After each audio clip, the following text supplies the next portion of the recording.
आपको पता चल गया कि देश का मुसलमान हमारा साथ नहीं दे रहा। हमने हथकंडे अपना लिए, हमने आरएसएस की नीति अपना ली, हमने डंडा अपना लिया, दंगे हो गए, लेकिन मुसलमान हमारे साथ आने के लिए तैयार नहीं है।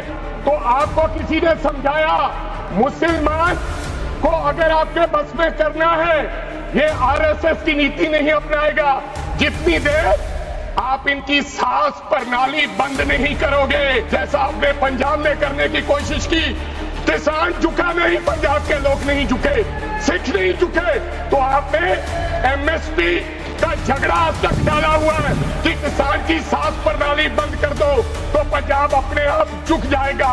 अगर वक्फ बोर्ड नहीं छीनोगे, अगर जमीनें नहीं छीनोगे, तब तक मुसलमान आपके सामने झुकने वाला नहीं है।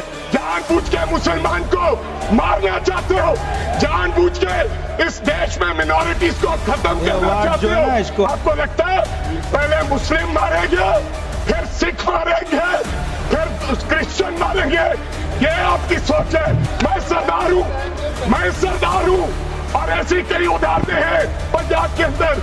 अगर किसी मुस्लिम के पास कब्रिस्तान नहीं था तो सरदारों ने अपनी जमीन देके कब्रिस्तान बनाए। ये कौन सा अधिकार है कि मैं किसी को चीज दान देना चाहता हूं? और इसको कौन बताएगा? रिजू साहब ये बताएंगे कि ये प्रैक्टिसिंग मुस्लिम है या नहीं है। आज गृह मंत्री साहब ने कहा गवर्नमेंट प्रॉपर्टी पर किसी का अधिकार नहीं है, पंचायत की जमीन कोई दान नहीं दे सकता है। मैं आपको इसके पीछे लोचा क्या है, इसके पीछे छुपा हुआ राज क्या है। 1947 में जब बंटवारा हुआ था, 47 से लेकर 1954 तक सारी प्रॉपर्टी गवर्नमेंट के नाम हो गई थी। उसके बाद 1954 में एक्ट बना, तो वो एक्ट में सर्वे हुआ 1961 टू 1970। सर्वे किसने किया? कलेक्टर ने। अगर पंजाब की, हरियाणा की, हिमाचल की बात करूं तो डिविजनल कमिश्नर अंबाला बैठते थे, उन्होंने सर्वे किया, तहसीलदारों ने सर्वे किया, तो वक्फ बोर्ड को यह जमीन देने का काम किया। अब क्या हो गया? जैसे राहुल गांधी कर्नाटक में भाषण देते हैं, गुजरात में मुकदमा दर्ज होता है, सजा हो गई।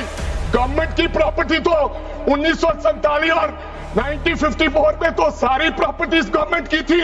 अब एक बंदा खड़ा होगा तो वो कहेगा कि यहां पर ये गवर्नमेंट की प्रॉपर्टी है, डिस्प्यूट होगा, तो आप वक्फ बाय यूजर का अधिकार खत्म कर दोगे कि ये तो जमीन गवर्नमेंट की थी, आप उसकी जमीन छीन लोगे।